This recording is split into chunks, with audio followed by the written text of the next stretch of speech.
Hi, I'm Anna Marie Cox, and I love dogs. I've always loved dogs.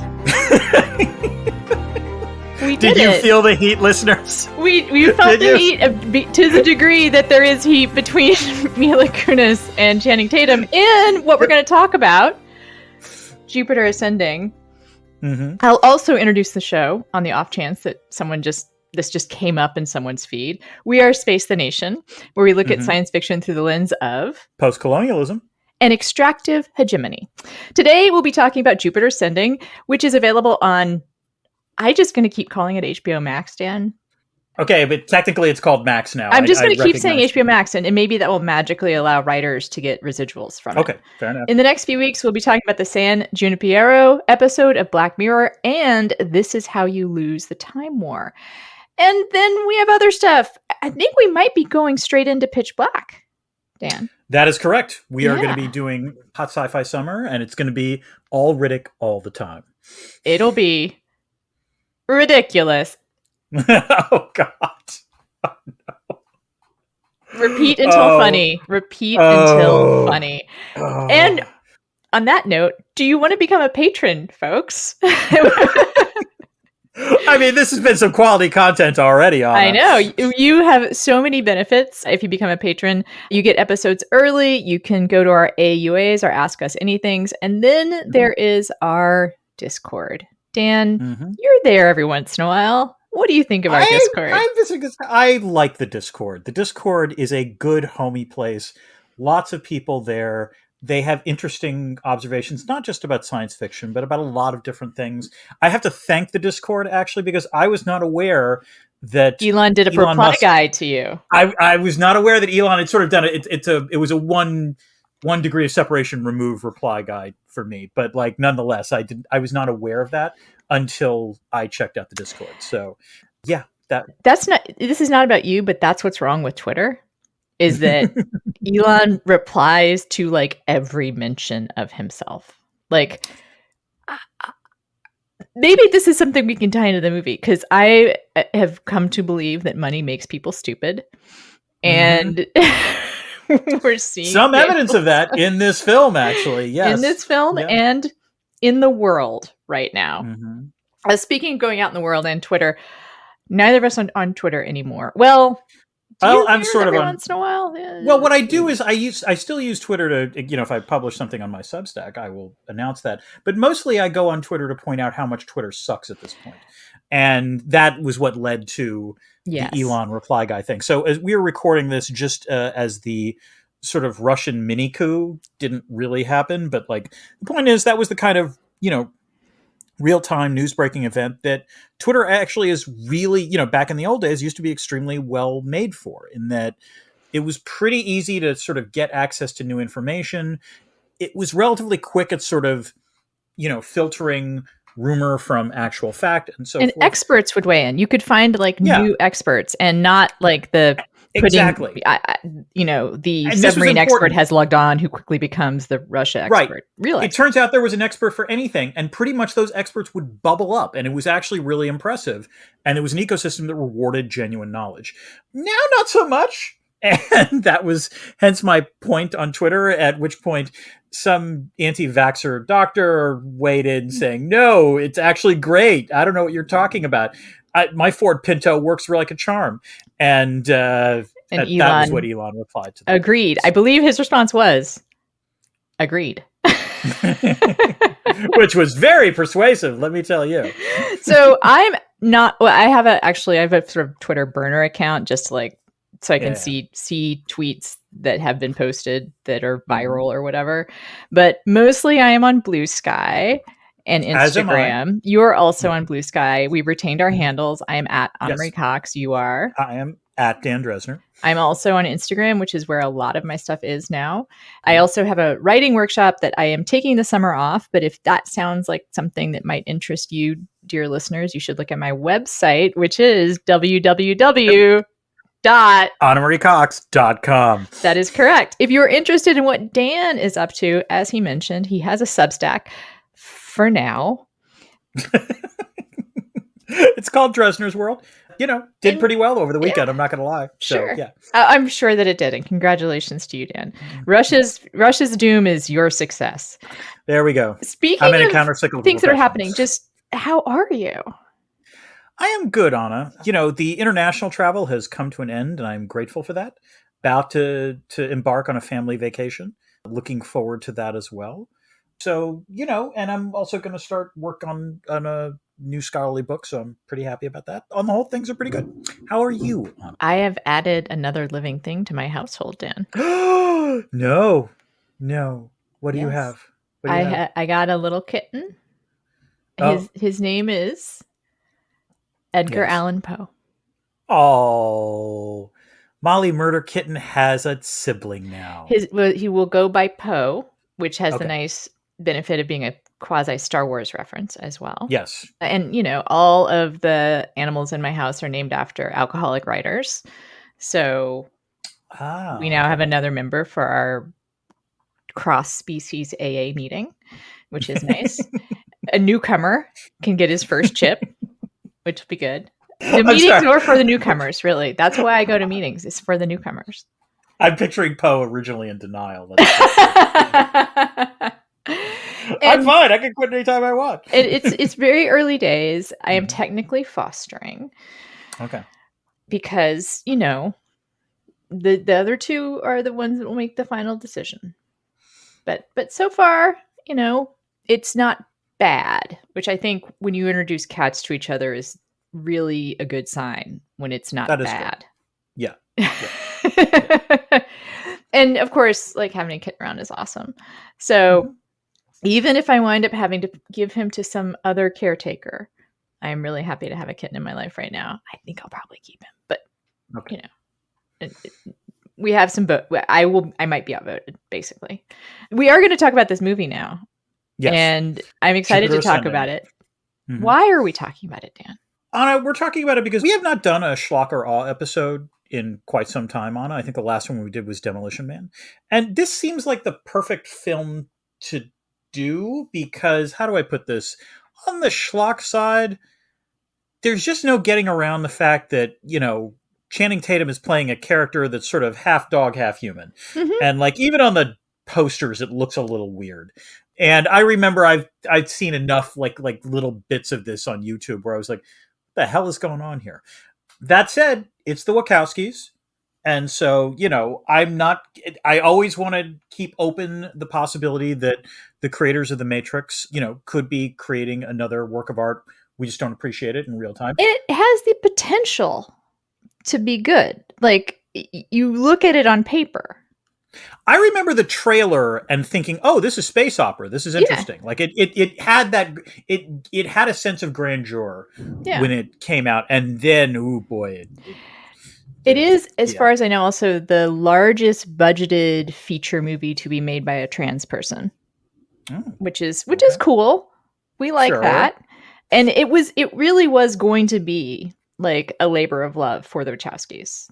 They were very excited about this film, if you look into the history of it, which we'll talk in a little bit. So it's one of those movies that you kind of, I shouldn't say you, I kind of root for it, right? Like even on this second viewing, I kind of wanted it to transcend what I kind of thought I knew about it.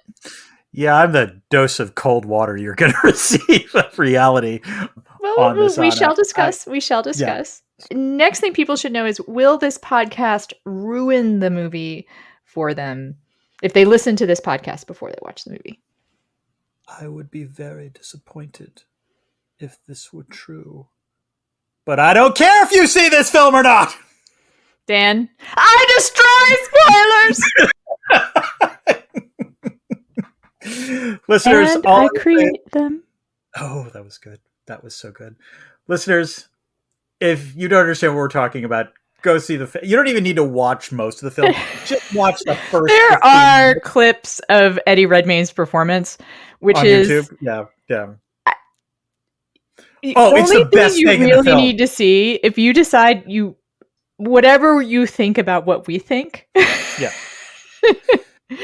Please do yourself a favor and watch Eddie Redmayne's performance. Yes.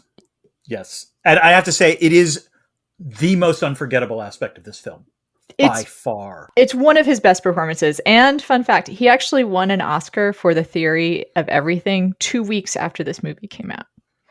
Oh, that's got, you know what? Good for him. Because I'm sure, like, the critical reception for this film, I'm pretty sure was pretty bad. I would understand how that would get someone down. He then wins the Oscar. That's great. Yeah. That's great. He's a good actor. He is a great actor. And this film is testament to that. I mentioned that I have seen this before, that this is my second viewing. Mm-hmm. Yes. What is interesting is that I don't remember much from that first viewing, which is why I was like kind of rooting for it in a weird, like I saw it, it wasn't in theaters. I saw it. I live tweeted it with a bunch of other people. I remember you live tweeting this film. Yeah. And it was fun. The live tweeting was fun. And I remember it being kind of campy, right? Yeah. Like, I don't remember loving it or hating it. And when you live tweet something, I mean, it's hard to kind of really know how you feel about it, because you're interacting with everyone, and that's part of it. That's the primary fun you're having is the tweeting. It's not the actual watching of the film. Yeah. So, like I said, so I forgotten a lot of it. And also was thinking, like maybe I had fun live tweeting it. Perhaps this is actually kind of a fun movie. You laugh. I am laughing. And you said you'd seen the trailer. Is there any other experience you had? No, that's pretty much it. I mean, I remember the film coming out. I remember the critical reception being almost uniformly bad about it. And I remember not having much of an interest in seeing it, I guess. I don't know. It was, Yeah. I'm not a space opera person in general, so... But we'll talk about the operatic elements, I am sure. We'll talk about what works and what doesn't. Oh, yeah. Speaking of what doesn't, for schlock and awe, we have what we call our red line. Your red line, yes. So the red line is, what is the moment at which watching this film or reading this book or what have you, you just sort of throw up your hands and be like, okay, I grant you, this is not going to be a quality, or you realize like it's in that area.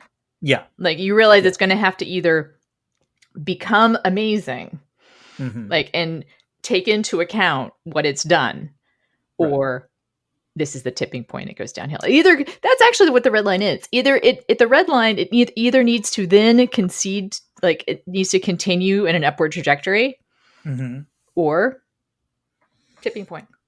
Yeah. What was your red line on? This line. Portaling can be a little rough on the royal bowels. I'm not going to give it any context. The only thing I will say about that line again, and it's one of the problems with the film, is Channing Tatum says it so earnestly. Just deadpan as fuck. Like he's like giving her some, like, I guess, probiotics. I think. Who knows? Yeah. Portaling can be a little rough on the royal bowels. Dan, what was yours? It's got to be the space orgy. And I want to be very clear. So it must be really bad space orgy for you to. Yeah, no, like I'm not opposed to space orgies. Perfectly, let's see some hot, 0G sex action. This was filmed. I actually laughed out loud watching it. It was so. Aren't they mostly clothed? Isn't that one of the weird things about it? They're mostly clothed. Also, like, admittedly, they're not showing like. It's not X-rated. It's not X-rated. It's not like what was it? Was it in Event Horizon where Paul Anderson spent an hour filming not hot. Let's be clear. The Event Horizon one. No, not that. Not hot, but it was explicit. But this wasn't hot either. I mean, it had is it Douglas Boot, who's Titus? Yeah, he's a good-looking guy, but very pretty man. It was the most unconvincing space orgy I have ever seen. He doesn't look like he's having fun. No, none of them look like they're having fun. It's just. It's bad. Okay. It's bad. Let's get to the story behind the story. This is a Wachowski joint, which automatically means it probably has an interesting backstory. I think the thing that surprised me the most watching this was I don't think this is an adaptation. This is original intellectual property, yes? It's a bad sign when you think this must be an adaptation, right? I really did, because it was surely like they're No shoehorning all one this would crap create a in plot there. like this. Who would Yeah. create a plot like this from scratch? Right. Yes, exactly. If That you was could do that. anything with a plot, why would it be this one? Like, I don't know. And yes, like, and we're going to talk about this, listeners, because there are many aspects of this plot that make zero sense whatsoever. And I was assuming, were they trying to stay faithful to the source material or something? I couldn't figure it out. nope. Yes, it's an original story. It is based on a couple things. I think Okay. it's important to note that it came about because Warner Brothers had a lot of confidence in the Wachowskis.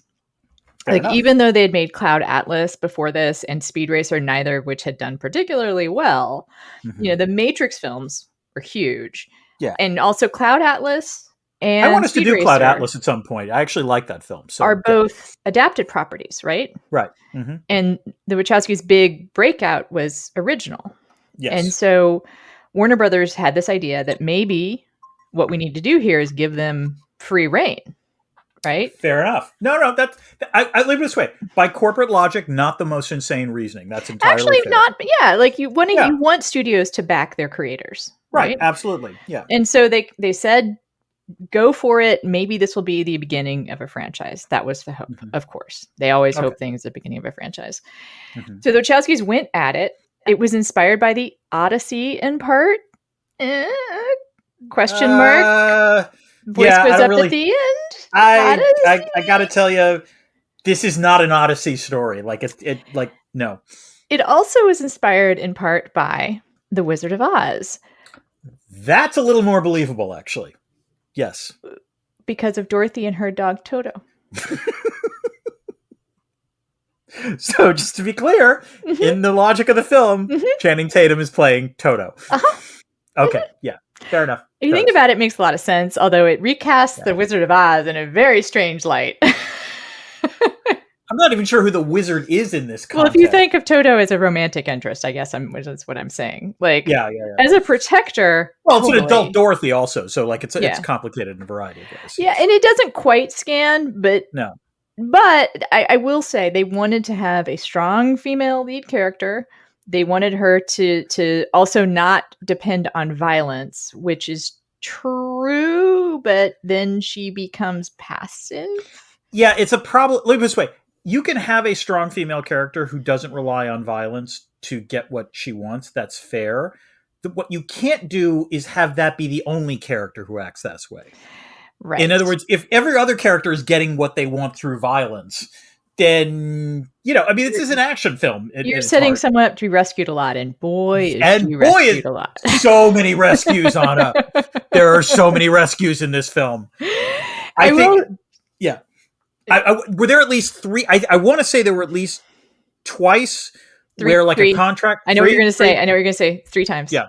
3 times where a contract is almost sealed, and yet Kane saves the day. So, I thought that happens 3 times. And what also happens 3 times is she's falling. Oh, yeah. Okay. And Kane sweeps up in his rollerblades, literally magic rollerblades, and catches her out of the sky. Yep. Yep. Totes. So it looked like it might be like they had a huge budget. It was Wachowskis. Mila Kunis comes on board. She loves sci-fi. She also is already of Russian extraction. She speaks fluent Russian, I think. That's right. So that was a cool thing for that character's backstory, which makes no difference, but I guess cool. Like, one thing about that character is that her backstory is irrelevant, but she is Russian. Yep. And then Channing Tatum came on board. He was attracted by the physicality and the scale of it.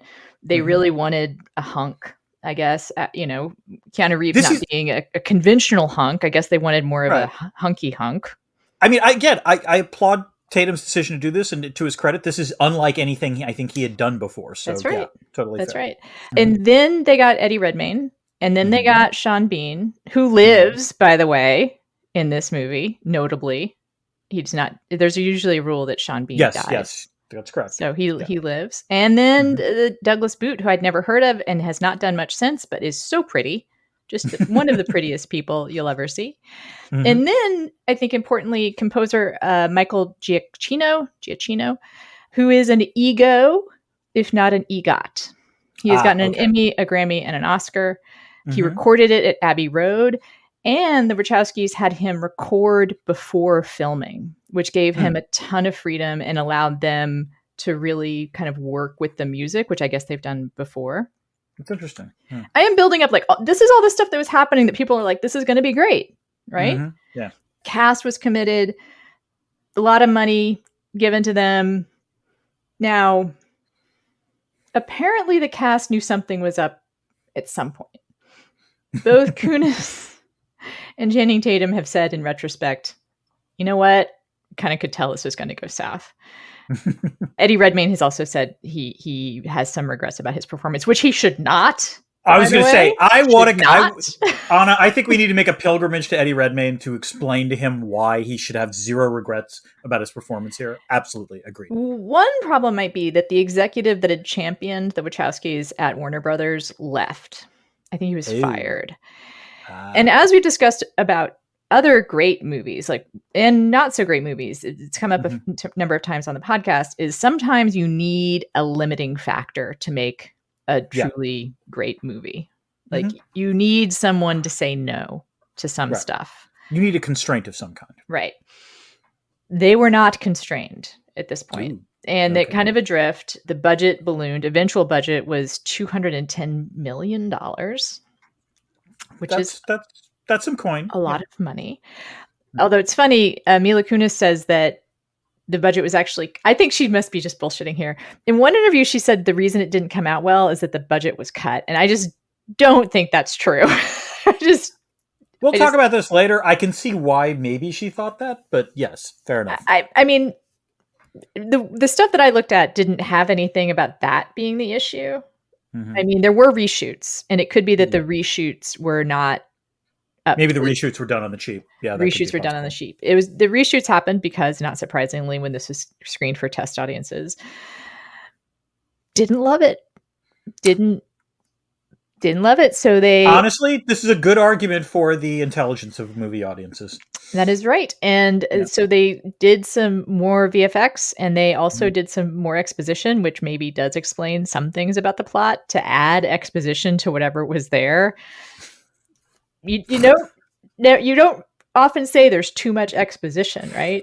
There is way too much exposition in this in some ways. And it's weirdly it's weirdly organized. There's no other way to put it. Like, the movie actually... it's very strangely organized. The movie, like, actually, the first third of this film, there is not a lot of explanation about a lot of things that are talked about. And and that's fine. Like, there are films that are like that. And then there's too much. Yeah, exactly. Yes. And also there's like the stakes don't really aren't clear. You understand what the stakes are. Their Earth is going to get harvested, but like, it's not dramatized in any way. Like, it doesn't feel real in any because like the planet that has been harvested, it's already been harvested. When you get there, it's just empty. So it's like, why? Anyway, we'll talk about all of that, I'm sure. Yes. For now, opening of 18 million, which not good. Reviews were terrible, miraculously unmiraculous, inane. Inane is good. Yeah. Inane has a 28% from critics on Rotten Tomatoes and a 38% from audience. I will add, just on the Redmayne front, just he hasn't talked about this as much as Mila Kunis and Channing Tatum had. But what he did say is that the reason he talked like that is that I think this might be like headcanon for him. Okay. Is that his larynx had been damaged by Kane, Channing Tatum's character. All right, how do I put this? I'm sure that's a story he tells himself, but the problem is that like that would explain the whispering. It doesn't explain the effective yelling, screaming. Then. Yes, because the screaming is very loud. It's not like it's painful. And also the question I had throughout, which is, what the fuck's going on with his lips? He looks like he's had filler. Like, it's a very strange look. Anyway, let's keep moving. Appropriately enough for a movie that first part takes place in Russia for no reason. Takes place in Russia. We'll get to that. Yes. Chekhov's what's it, Dan? I'm going with Chekhov's toilet brush. The plot is nonsensical in this film, and like, you see her cleaning toilets at the beginning of the film. You see her cleaning toilets at the end of the film. You could stop this movie randomly in the first act, just like be speeding through it and then hit pause, and you'd come up with like a Chekhov something, because they keep bringing stuff back for no reason. Zero reason. There's Chekhov's telescope. There's Chekhov's, like, and again, in some ways, we're actually violating the rule here because the Chekhov thing is supposed to be, when it comes back, it's significant. Right. And none of these things, when they recur, are significant. They just coming recur. back. This movie is very strange, but not strange enough to be good. It's such a that is one of the strange things about it. Mm-hmm. And we're gonna finally get to covering it globally. Dan, please talk about the plot such as it is. All right, let's get to Act 1. And this is what I kept thinking watching the film. It's Cinderella in space. Meet Jupiter Jones, illegal alien. She was bored with a tragic and overly complicated backstory on a boat from Russia to the United States. I'm not making this up. That's accurate. Totally overly complicated. I didn't even tell you what the backstory is because it doesn't matter. Yeah. Now an adult in Chicago, she spends her days in drudgery as a house cleaner with her extended family. But she yearns to look at the stars like her dead fathers, so she agrees to have her eggs harvested to get the money to buy a telescope. Okay, so many questions on that, but I'm just going to keep moving on. Little does Jupiter know that she is also the subject of considerable scrutiny from the powerful extraterrestrial House of Abrasax, consisting of 3 siblings: corporate titan Balaam, aspiring titan Kalik, and hedonist Titus. For reasons at first unknown, Titus hires one Cain Wise to track her down, while Balaam hires keepers to assassinate her. The keepers, disguised as the doctors at the egg harvesting clinic, are about to kill her. Harvesting clinic, Dan. I'm sorry. I'm not really some of those out there. Yeah, I'm not really apologizing for this. At the clinic, they're about to kill her when Cain intercedes and saves her for the first of many times in the film. Anna, I was a touch confused as to why we had the prologue about Jupiter's parents. I kept thinking it would be like Chekhov's lineage or something, that it turned out that her father, who, dies being killed by robbers in Moscow, would turn out to be important. It turned out not to matter. Why bother with the tragic backstory in the first place? Dan, I don't know. Okay. I don't know. Also, and this is something I actually only realized the second time I watched this movie. Mm-hmm. They never explain how it is that Mila Kunis is a genetic replica. No, they don't. The Queen. Sorry, spoiler for the next section. Yeah, geez, come on. I had that in the plot description. It's not like I'm just going to skip that over. But, okay, so you do understand that people are looking for her, right? And I think it is, they do say that she's their, actually, you know what? They say she's a recurrent. They say she's a recurrent of their mother. Right. And what you wait for as someone who's genre savvy in science fiction, you wait for they're going to explain how it happens that someone is genetically identical to someone from the past. Mm-hmm. They do not.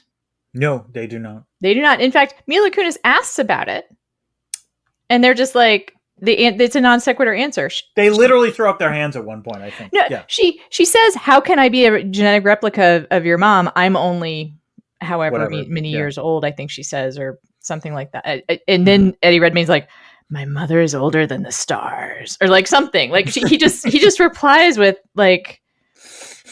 "My mother was around for a long time." I'm not gonna lie. There was a small part of me that wondered if they had their hands on an early AI that helped write the script on this one. Yeah, I mean, there's a lot of cut and paste from other sci-fi genre tropes, right? Yeah, it's so tropey that you don't almost realize as you're watching it, wait, this doesn't make any sense. Yeah. So yeah. Oh, right. Okay. I spoiled the whole she's really the queen of the universe. I don't know. No, she's the head of a corporate. That was the other part of Oh, right. You're right. She's not queen. She's head of a corporation. Right, but apparently this says Your Majesty a lot. Again, that made no sense. You're right. So my confusion is not my fault. No, it's not. All right, let's get to His name is Cain, Dan. Get it? His name is Cain. I got it. Okay. Cain Wise. Cain Wise. Yeah. Like Canine. Yeah, I like Canine, Dan. Listeners, I wish you could see Anna's face when she's telling me this. It's okay. All right, let's get to Act 2. Well, hello there, space speed skating Channing Tatum. Kane tells Jupiter that he is a lycantant, half human and half wolf dog. I can't get that out of my... I couldn't read that. He's an albino, half human, half wolf dog. Wait, I don't remember him saying albino. Sean Bean says it later. Oh, that's right. Sean Bean's You're right. and he's an albino. He's an albino. That's right. I forgot. Again, by the way, that is a whole nothing. That is a whole peroration. Doesn't come up again. Really meaningless. Doesn't really explains matter. why he's has frosted tips. Anyway, he's been sent to save Jupiter and take her to Titus. Just as the escort ship arrives near Cirrus Tower, however, more keepers arrive and blow the ship up. Kane uses his anti-grav boots to save himself and Jupiter while killing most of the keepers. Realizing that deeper forces are afoot, Kane takes Jupiter to the Chicago exurb hideout of Stinger, a former soldier living on exile on Earth. Jupiter learns that she can control the bees in Stinger's residence, and Stinger informs her that she is galactic royalty and also rich as fuck. His name is Stinger, Dan.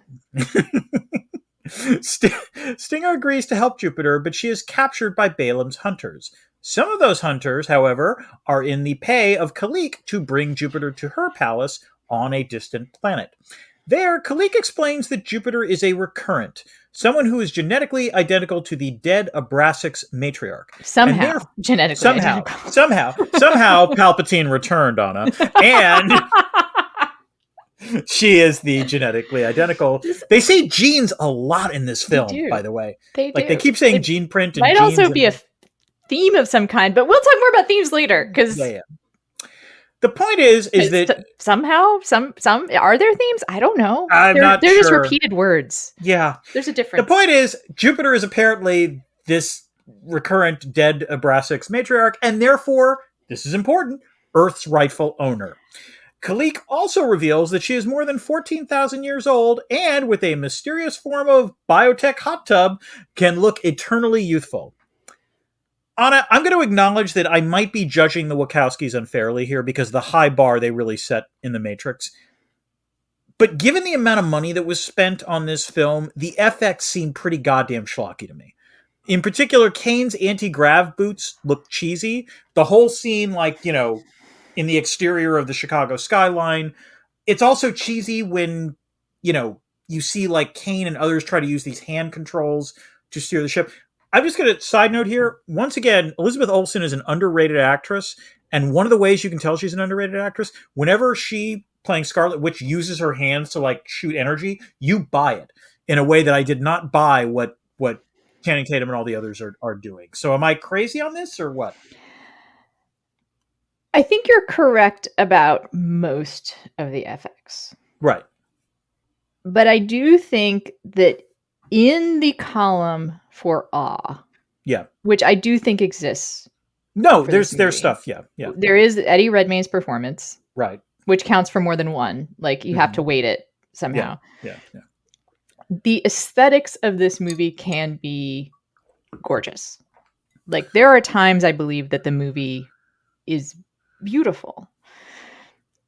Yeah, it has the spaceships design, I think, are pretty incredible. There's this sort of Victorian, kind of steampunk look to them that I personally like. The costumes are amazing. The costumes are legit good. I agree with you on that. The costumes are absolutely Mila Kunis really does look like a princess. That wedding dress that she wears, that was amazing. I want it. I would never wear something like that, but also her hair was spectacular in that. Yes. Yeah, agreed. And also just all of the costuming and the creature design, I think, is also good. Yeah. Okay. We'll get to talking about the Brazil homage, but the person that leads them around in that homage, I think that's a really good. Oh, that was good. Design. Yes, I agree. Yeah. So the sets, the spacecrafts, and the costumes, I think, are really beautiful. But that first Chicago action sequence is bad. It's bad. Agree. If you had to, rate the hand waves by hurricane standards in this movie, they're category 5 hand waves, right? Yeah. You would destroy a coast if you waved your hand this hard. Yeah. right? Yeah. And it's, again, surprising for a film with as much exposition as this film has that they have to hand wave at a Because Category there's 5 the audience. her genetics Yeah. hand wave, Mm-hmm. and then there's, aren't people going to notice the Sears Tower is destroyed? No. No. Oh, that And was then my it's just favorite. kind of, Yeah. and he could have just stopped there for all the explanation they give it. Yeah. Yep. No, it's being rebuilt as we speak. Mm-hmm. And people will just forget. Like, Yeah. one of the things I really love about the Avengers is that there are real world stakes to when they destroy shit. I love that when superhero movies do that. And this is just like, nope, nope. And no one died either, I guess. That's, well, I mean, none of the heroes died. No one was in the Sears Tower when it blew up. Oh, you mean in that sequence? Yes, fair enough. Yes, Like, totally fair. Yeah. There's just gonna be some missing, like hundreds of missing people. Like, Dad didn't come home from work. Mm-hmm. I wonder why. He was working at the Sears Tower, but it looks normal. So I guess nothing happened there. Anyway.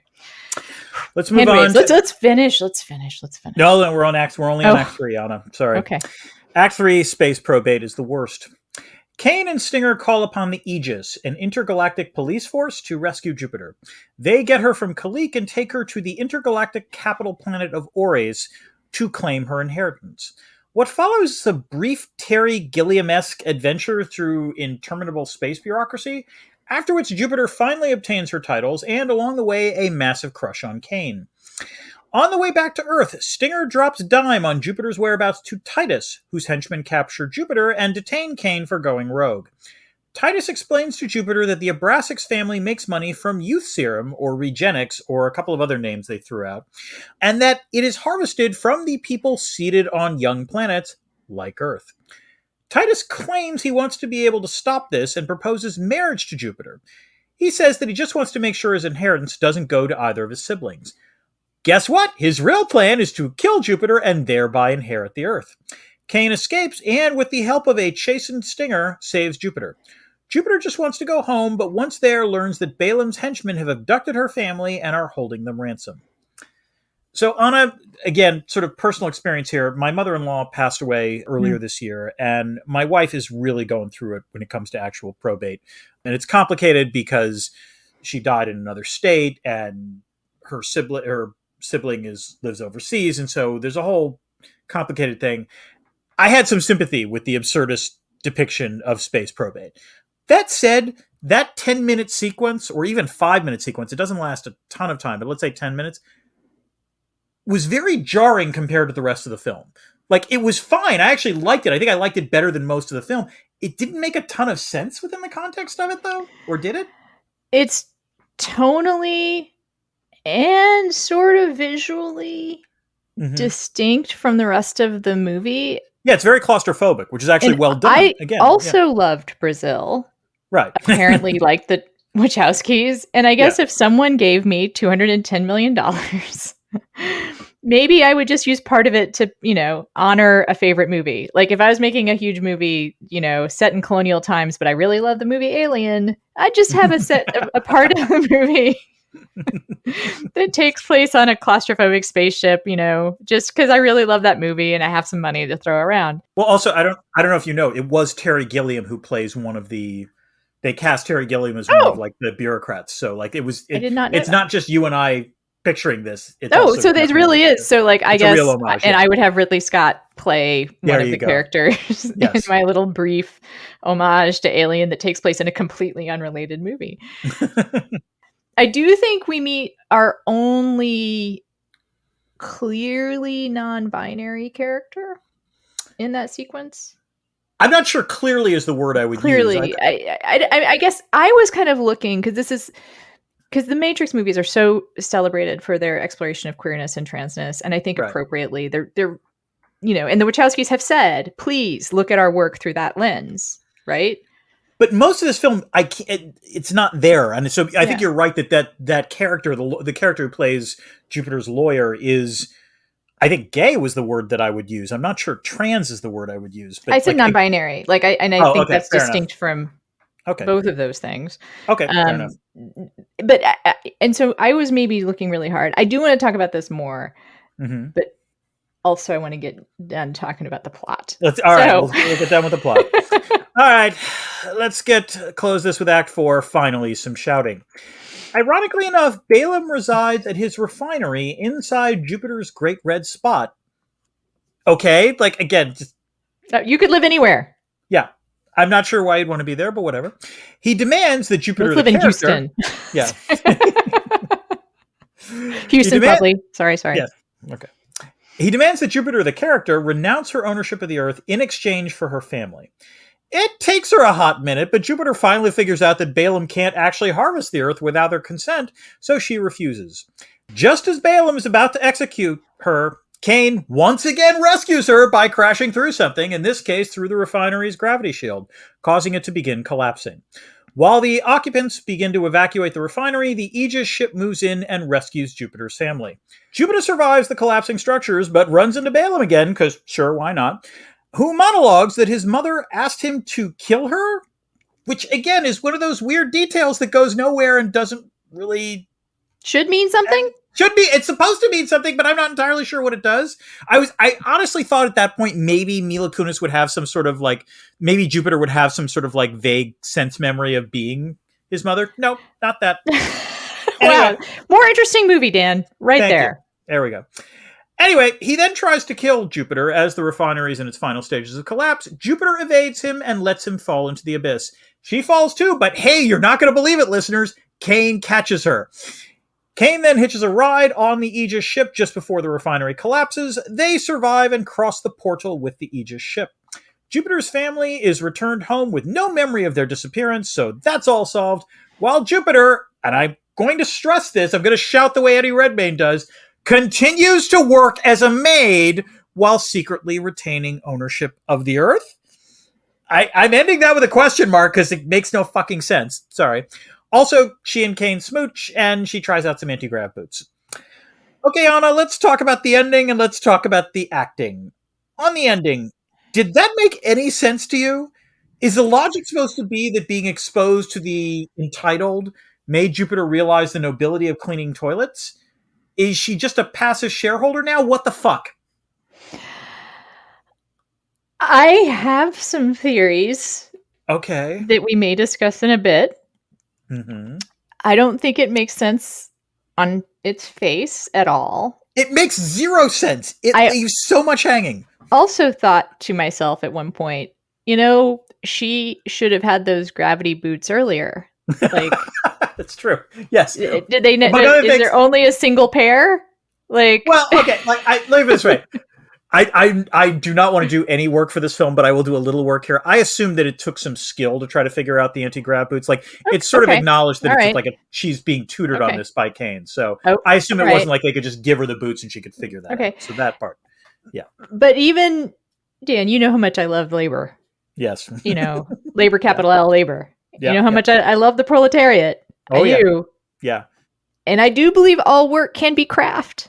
Fair enough. I believe that as well. Okay. Say it, Anna. You need to say it. Actively. Okay.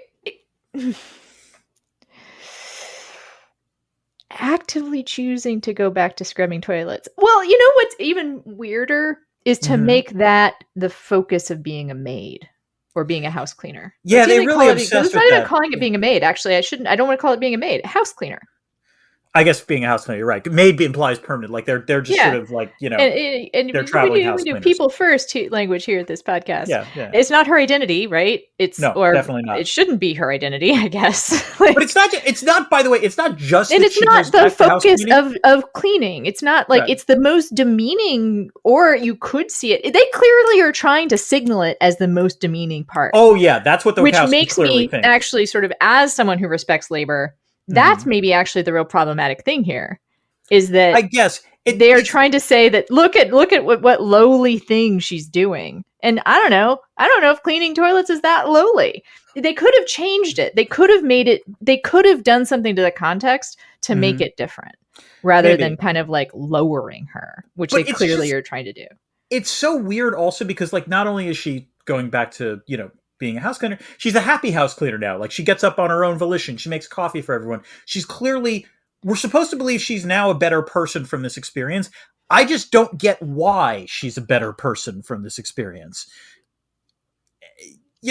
And it's not like she was a bad person to begin with. Yeah, but that's the other thing. She has no arc. Right. Like There is none. no character arc. No, you're absolutely right. She's just the same person throughout. It's very frustrating. Yeah. Yeah. And is the character arc her fault? Is it Mila Kunis's fault? No. I really don't think it is. Which, by the way, leads to the thing about the acting, which is, in some ways, the problem with this film is that, particularly the two leads, Mila Kunis and Channing Tatum, they're fine in the film. They're giving it their all. Like, this is some absurdist shit, and they are acting in an extremely earnest way about it, but it's so earnest that it's not enjoyable. The only person who hits the absolute perfect register of this film is Eddie Redmayne, because he's legitimately scary at times. Like, I actually get like when he's speaking in the whisper voice, like you fear him exploding. It's actually really good. Yeah, it's intense, and it's also Baroque, which is what this film demands. And the problem is, weirdly, Kunis and Channing Tatum are not Baroque, and they can be. By the way, I've seen them do it in other roles. Channing Tatum can be. The other thing is that Channing Tatum is funny as fuck. He's just wasted in this. It's like it's the Chris Pratt problem. Much like Chris Pratt, who can be extremely funny if you let him be, but when he plays just like a humorless action character, it's like, fine, whatever. That was how I felt about Channing Tatum in this. Yeah, there's this weird thing that happens in Hollywood these days where you take a comic actor and then starve them to death and put them on steroids and make them a superhero of some kind and just drain from them like all of the sense of fun. The sense of fun along with their body fat, because I actually watched the entire season of whatever Chris Pratt's terrible like bounty, like this is a revenge show on Amazon, and I was depressed. Like I don't know, like I watched it. It's terrible, and he is just so fucking grim throughout it.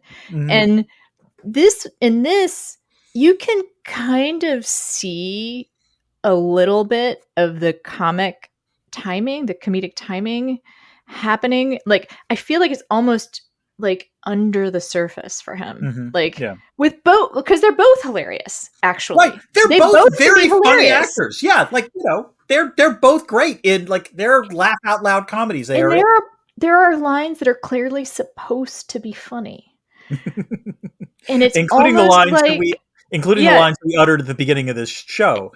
And it's almost like they were told, don't do that. Don't make it funny. Yes. Like it's like they were instructed to because if you timed those things better, right? Like if you change the timing and change the tonality of the I love dogs exchange, it could be intentionally hilarious. Right. But that's not how it works. This is space opera. Is the only I'm assuming what the Wachowskis thought is we're showing grandeur. This is a big, important battle, and so as a result, there couldn't be any humor in it, except for the Terry Gilliam scene. To the Matrix, which actually does a really cool thing with some of that exact stuff, where you have lines that are both completely earnest and in on the joke. Yes, that's right. Fair. I know kung fu now. Yes. There is no spoon.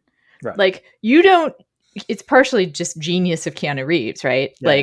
He's somehow able to deliver those lines in a way that you don't feel like you're laughing at him. Right. Exactly. They're nonsensical lines. You laugh at Keanu Reeves. You laugh with Keanu Reeves when he says, "I know kung fu." Yeah. Right. Yeah. There is no spoon. Like you're like, that's, you don't feel like you're laughing at the script. You feel like you're supposed to laugh, but also you understand the seriousness of it. Like you understand it as a plot point. Anyway, not much more to say about the acting.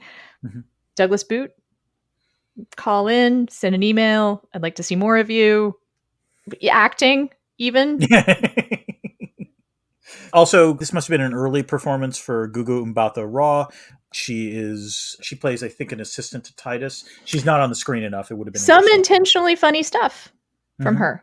Yes. And also Nikki Amuka Bird, who plays the captain of the Aegeus ship, I think has some it's weird to call her out as being good. She's such a small role, but it works. I don't know. She has authority. Like there's a couple of like slightly comedic lines that she gives. She's a good almost spin like to. the Lawrence Fishburne of this movie would be the way I would put it. It's if not quite, you gave her more to do, yes, she could have really helped the movie. I agree. Yeah. Absolutely. And actually, I think the other reason I brought up Gugu Mbatha Raw is we're going to see her soon in the San Junipero episode. Oh. Dan. Yes. Yes, Anna? I have a question. Oh, please ask away. Is there IR in this movie? Anna, down is easy, up is hard, and IR is the hardest thing in this film. Which is to say, there's a little bit of IR in the film. And also, your life will be better. If you see this movie, your life will be better because you have that joke in your back pocket. And it always works. It always works. It always works, Anna. It always works. Yeah. So this really is a film about colonialism. Kane literally talks about underdeveloped planets and the underdeveloped people on those planets. And in this universe, the Earth is one of those planets. The humans on Earth are viewed as property and assets. And that actually does partially explain why we have the Brazil sequence, but it explains how important interstellar law is throughout the entire film. I mean, there are multiple scenes in this film where like someone's almost about to sign a contract and then Kane breaks through something and that doesn't happen. And that's the real takeaway from those almost signed contracts. The law matters very much to the colonizers. Note there is no consideration whatsoever given to the colonized. It is interesting because Khalik and others sort of acknowledge that they're human, but they're just not autonomous agents. And they're not viewed as autonomous agents by the Abrasix family or pretty much anyone else in the film except for Jupiter. So this is sort of classic colonialism, Anna, in which the people that you discover in new settlements are essentially property and treated as slaves and or property and not viewed in any way autonomously. And, you know, that the colonialism begets post-colonialism. It's bad. Yeah, it's bad. Like you're not supposed to think it's and good. That is the sophistication of the critique in the movie. It really is. Like it's not anything more than that. I went for the text, Anna. I didn't go for subtext. There's not much subtext here. Which does give rise to a question that I have for you, Anna. Yes, Dan. Is there a critique of capitalism in this film? Dan? Mm-hmm. Welcome to the overpopulated, oozing cesspool that we call late capitalism. There is a little bit of a critique of capitalism in this movie. Did you catch it? It might have just flown by. Understandable. You've been traveling a lot. You might have napped for a second. Blink and you miss it. Really. Yeah, I barely missed that sledgehammer going to my brain. That sledgehammer between your eyes that starts in like the first 5 minutes. Right. When exactly. when someone says, "That's capitalism, babe," shit flows downhill, profits flow up. That is a line in the first 5 minutes of the movie.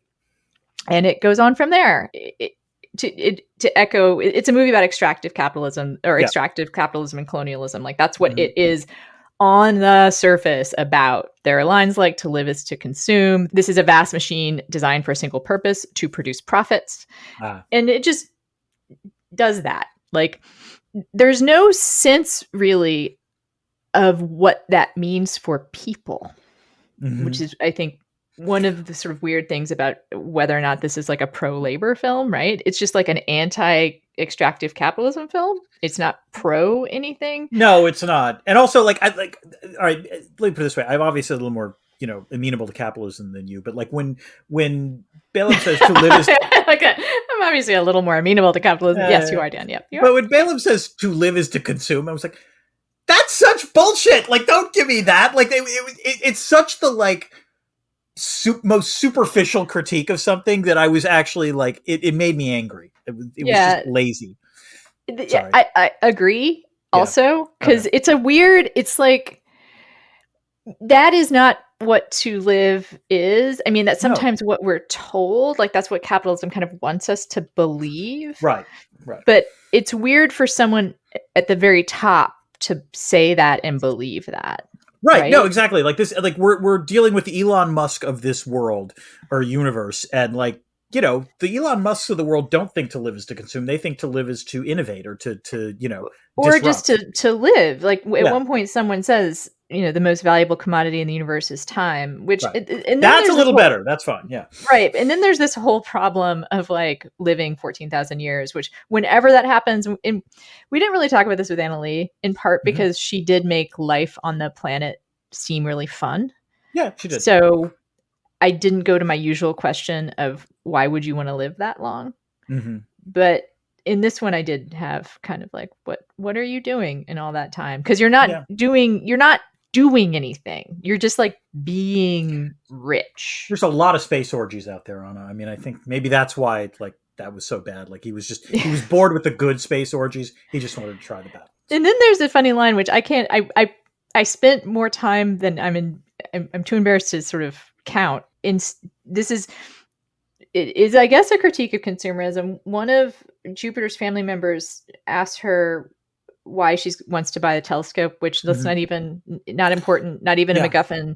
Yeah. And he says, you just want to buy that telescope to make you feel better. And she replies, so instead of feeling better, I should save my money and feel worse, which seems like an important line. And I just scratched my head about that. Like, I have no idea what to do with that line.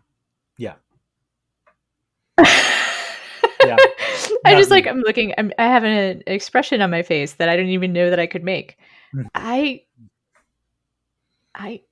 Yeah, I got nothing. No. Something. And then, there is an important question here, which is, can you be a $210 million critique of capitalism? Mm-hmm. This movie might be a case, I hate to admit it as usual, is capitalism working when a movie like this fails, right? And I'm going to say yes on this one. Yeah, right. Yeah. So, but speaking of whether or not this movie works, as I said, I tried to look for some queer themes here. Mm-hmm. Yeah. As encouraged by the Wachowskis. I'm not just looking for the sake of looking or looking because they happen to be queer. I don't know if there's anything, and that you're allowed to be a queer person and make a movie that doesn't have it, right? Like that's I would hope so. Yes. I am not trying to say it should have it. But they're saying, if they're literally saying it's in all of our films, then yes, it makes sense to look for it. Or to use a lens that that lens. There is a fascination with body alteration, right? I would say. Yes, although I'm going to stress that in this case, it's a little different because it's not like Kane asked to be like who he was. He was made. He was created. This is and that's an important point. Yeah, because to some extent, if there's anything being worked out, it is about autonomy and bodies and choice about who you are. Yes. Because the most powerful thing that Jupiter does is actually choose to not change. Or you could say she chooses to be the person that she was born as, which she can be to stay that way. Yes. Right. Which can be a message of autonomy. It is a message of autonomy, right? Like you don't always have to change yourself in order to become the person that you want to be. Sometimes your choice is, I don't want to be that other type of person, so I'm going to be the person that I was born as, right? Yeah. That's kind of all I got. I mean, there are some people that have done queer readings of this, and I didn't find any of them especially convincing, so I'm not gonna get into them.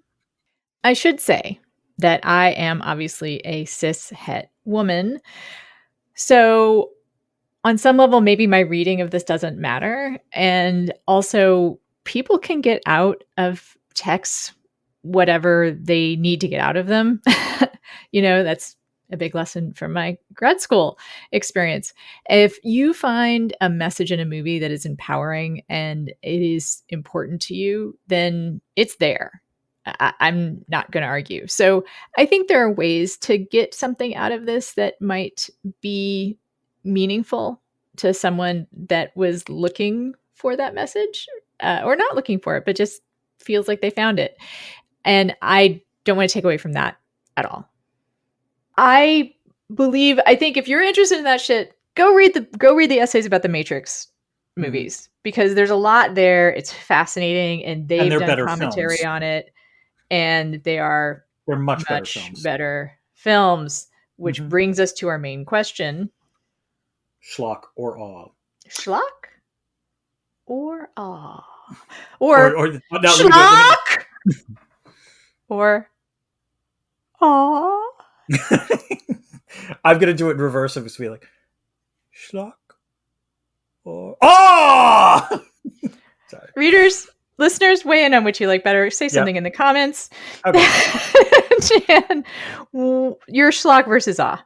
Tell me what you Okay, got. the schlock was, as I said, the special effects mostly, like, again, particularly in the first half of the film, the whole anti-grav boots didn't really do it for me, and they play a pretty significant role in the film. So yeah, the plot was infuriating. I Mm, mean, I'm actually angry about this because there were large sections of exposition that wind up not playing a role whatsoever, as you say. The backstory for Jupiter makes no is irrelevant. Kane's backstory makes almost no sense. Like, there's this story about the Kane is kicked out of the Legionnaires because he bit an entitled. By the way, I do like the use of the word entitled, but like bit an yeah. entitled. We never find out why. Like, that's never. It's just dropped. He This actually says this is this. He He says actually he doesn't does remember. say he doesn't. No, he says he's. Someone told him, or it's alluded to, that it's part of his nature, which gets back to Right, but whether or that. not this movie is about bodily autonomy and choice. It's But if again, it is about that, it's completely confused. yeah, yeah. The most important thing about the plot is that, let me put it this way, it was so bad that I kept expecting a mid-credit sequence because it was like, they've left a lot hanging.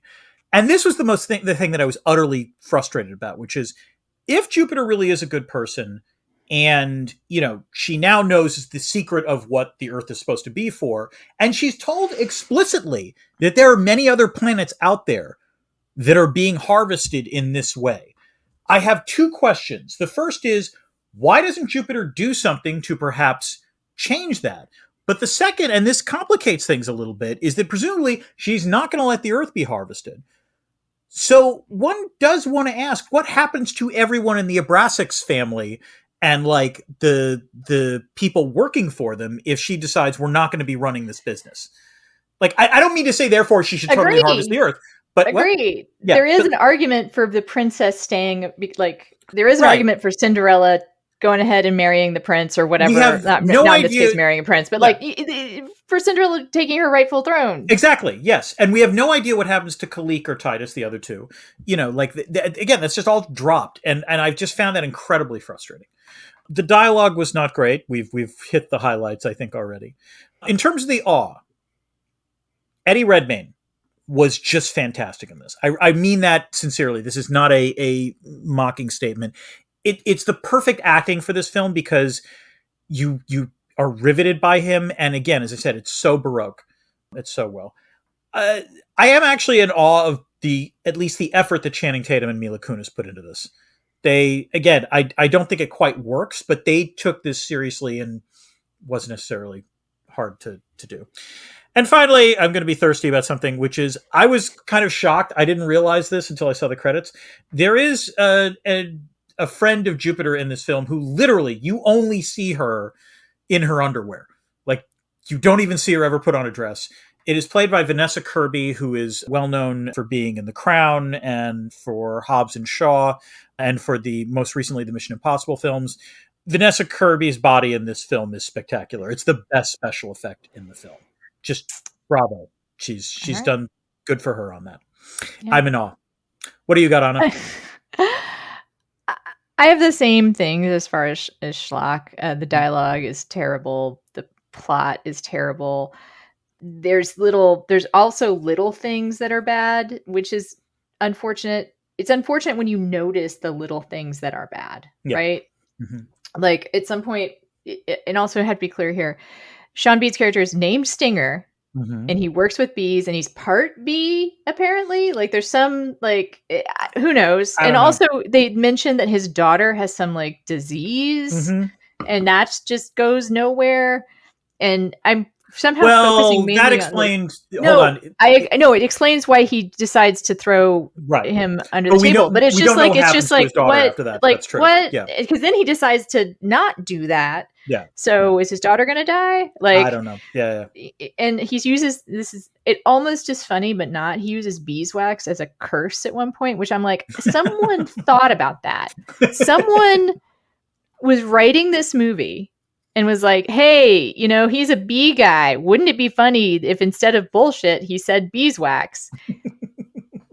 And that's the level of care that went Yeah. into this, which is like, wouldn't it be funny? Wouldn't it be cool? And then nothing. And then, like, And by the way, this points to why this was, I think, a less enjoyable film than, like, the Roland Emmerich films that we talked about during Emmerich Carey, which is, as much as the Wachowskis care about stuff, there is so much lazy plotting in this film that like it's just, it reminded me more of Geostorm, which was a film that I'd hoped to enjoy out of Yeah. its sheer ludicrousness, and I couldn't because there are some things that are good in it, but mostly it was like, this is just no, like it's badly constructed, and that's how I felt about this film. Yeah. Agree. Yeah. You've already touched on everything. There's not a lot. Eddie Redmayne, the rest of the acting. The score, you like the score, which was The quite good. score, I think, is very good. Yeah, that's Like I fair. said, I think the ships are really cool. I think the costuming is amazing. Yeah, that's fair. There are parts of it that look and feel like a much better movie. Right. And there is probably somewhere a supercut you could do that if you saw that supercut, you'd be like, oh, this must be from a good movie. Mm-hmm. And you would be wrong. Because this falls squarely in the schlocky. It's pure schlock. Yeah, pure unadulterated schlock. I don't know. It's pieces of Chicago skyline falling. No, And that's the being debris rebuilt. field. What is it? I'm confused. So is this movie. Discordant notes? Yep. Dan? Anna, like there was a theme in the Discord notes. I'm not attributing this to any single member of the Discord channel, but a lot of them said the same thing, which was they could not remember any of the plot elements of this film, and they were wondering why. And to be fair, within the film itself, there is this logic that when someone sees, like from Earth, when someone sees one of the keepers or when an alien, they're apparently like given some sort of short-term amnesia, which means they forget it. Like we see Jupiter taking a picture of these aliens, and then a little bit later, she's like, wait, I did that? What? And she has no memory. That happens to me. Well, I don't drink anymore, so it doesn't happen as often. That's good. But I'm going to say the reason that you don't remember the plot elements of this film is very simple. It's dumb. It's a dumb plot. And there are large chunks of this plot that are easily forgettable because they don't matter. Even within the context of the film, they're unimportant. The fact that Jupiter wants a telescope is irrelevant. It does nothing in terms of the film. The fact that Jupiter's father died due to a break-in in Moscow because that's what thieves do in the Soviet Union. I don't know. It's like the dumbest break-in of all time. And it made no sense. I have a little bit more of a metaphor about this. I mean, Okay. I just agree, which is that your brain, it's the reason why optical illusions work is because your brain wants to make patterns, right? Like your brain wants to fill in stuff in order for something to make sense. And that is what happens with this movie, but it's impossible. Like it's a bad optical illusion. like your brain wants really hard to like make it linear and make it into something that is, memorable and figurative. And it is just so bad, like your brain can't do it. And so it just collapses into nothingness. Yep. Now that's the Chicago skyline. Oh, there we go. Yes. Oh, whoa, Cheers Tower. We need to get some anti-grav boots lessons in. It's the debris field. Yep. Dan, we've talked about a lot. This is where we talk about what we didn't get a chance to talk about. I have a couple things. Dan, do you have some stuff? I have a little bit. Okay. One thing, this is kind of not a huge thing, but like Mila Kunis actually speaks Russian in this movie because in real life. Real life, which actually I kind of want to see. She did this also in Max Payne. I think she plays a character who's who's Russian in that film. I actually would like to see her in like a dramatic role where she actually is like speaking Russian for a lot of the film, because I bet she would be really good in it. And again, it was a nice sort of side of her, and I would like to see more of it. This is kind of just a philosophical question. What is the value of remaining young in this universe? Like, again, it's different than why do you want to live that long? It's just, I think why go about it this way? I'm assuming the universal constant of the universe is you want to be hot. Apparently that's like, I guess. I don't know. That seems to be there's also just some lines that I kind of just want to read out of context. Okay. Where do you get those light bulbs? Is a line in this movie. I have no memory of that, but sure. Do you want to bite any part of me? Is a line in this movie. Oh, yeah.